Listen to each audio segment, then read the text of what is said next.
What's up, family? It's been a while. Been on vacation, a couple trips, but it's good to be back. I'm actually still on vacation, but decided to do a little reaction to Hulvey's Have Me.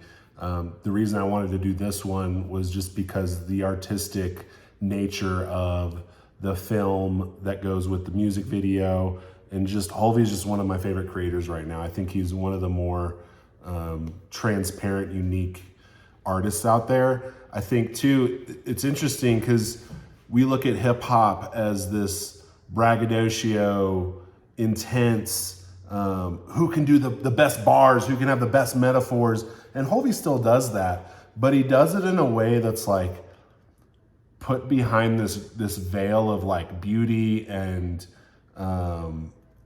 grace. Like there's just like an angelic sound to a lot of his production that he chooses, and that the people he chooses to work with.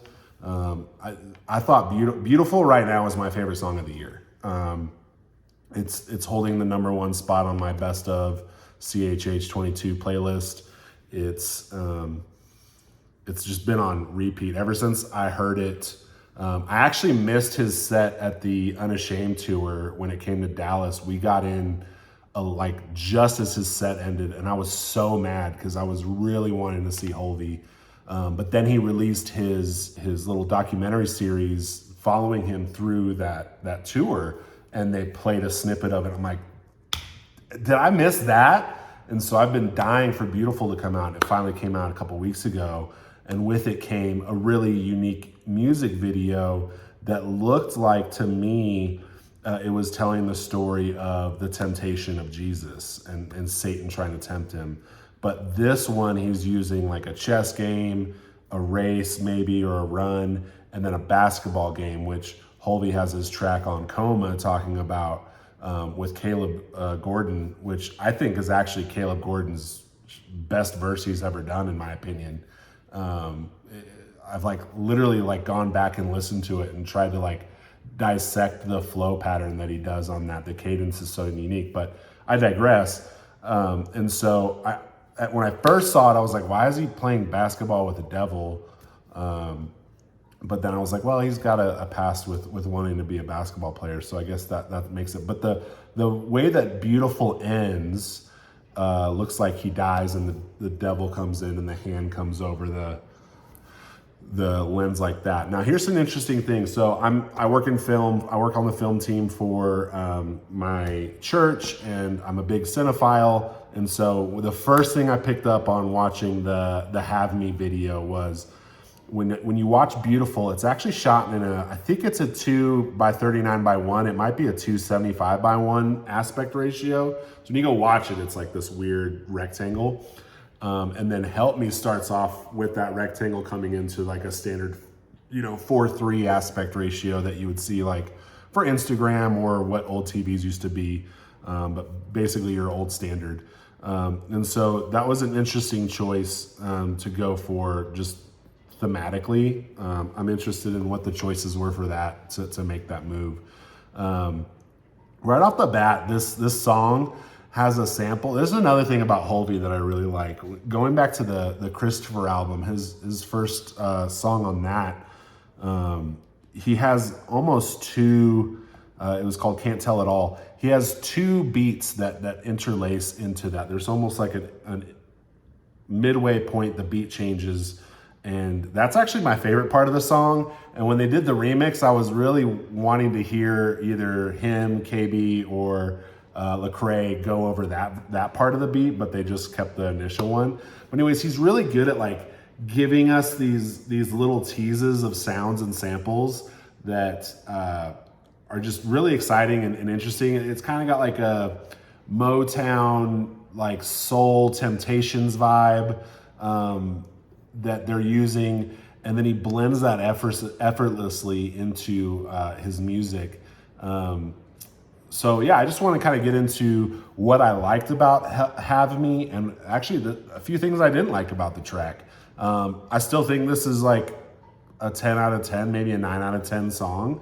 I think my only criticism comes from the way it was written. And so I'm gonna hop on Genius here and break down kind of what some of my criticisms are of some of the artists that we have today, or people that, you know, say someone like Lil Wayne is the best rapper. You know, like I remember in high school, Lil Wayne was huge.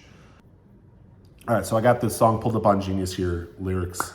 And I think one of my biggest criticism is the use of like.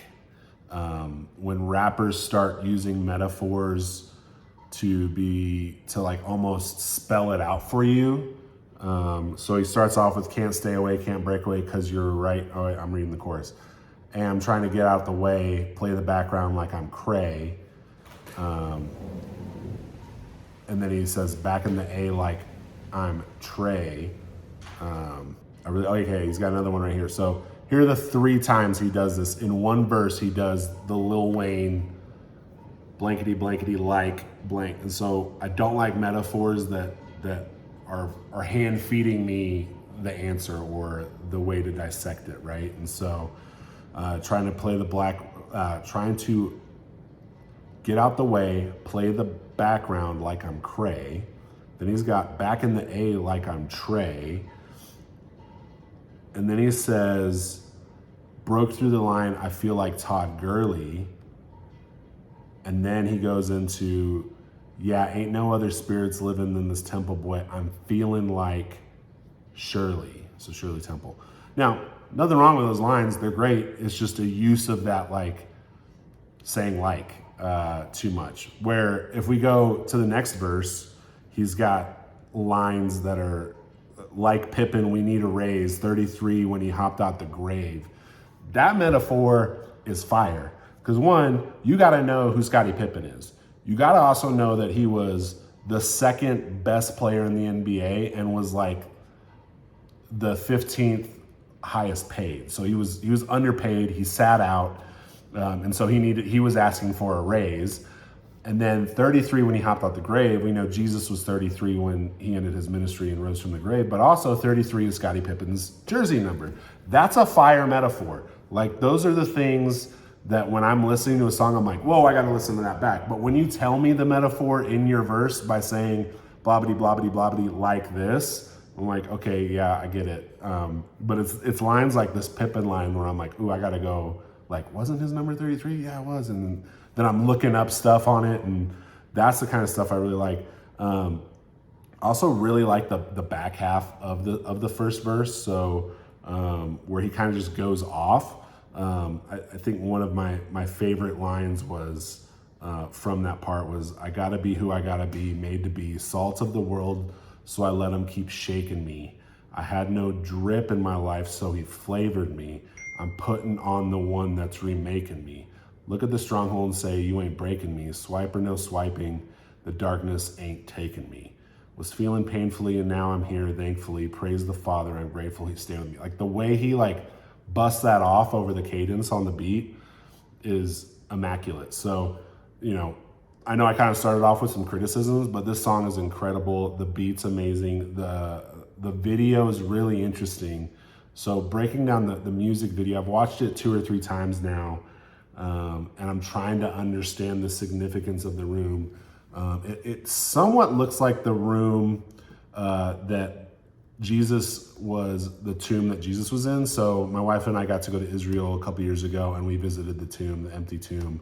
And it's very small. It's small, kind of like that room, probably actually smaller than what they showed there. And I actually credit that moment as one of the times where I actually had like a heart faith and not just a head faith. I don't think you can go to the empty tomb and not feel anything, but it looks like he's trying to represent the resurrection of Christ. It looks like his disciples have brought him to the grave, from where he died and are waiting for him to resurrect. And he kind of has that resurrection, and then it ends with him kind of looking at his own body. So I'm guessing that's a pretty easy metaphor to break down artistically. And I thought the video was cool. I thought the use of lighting from the top was really interesting. I'm trying to understand maybe, hey, what was the mirror image of him praying? Like what was that trying to tell us in the middle of the song? But Reach Records has been on a tear lately. Like they have released, Tedashi's released like 3 singles. 1K Fuse got an album coming. He dropped several things. I want to say Bars and Beats Entertainment released a video trying to break down the story of all of 1K Fuse features in the playlist, which was incredible. Great job, friend. And then 2, we got Church Clothes 4 coming out.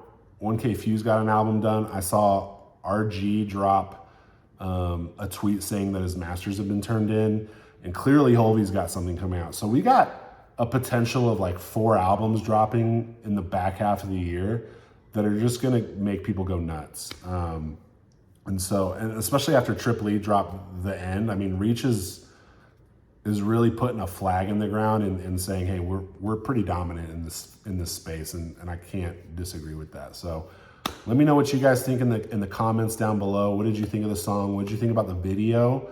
And then what did you think about my criticism of it? Hope you guys have a great day. God bless.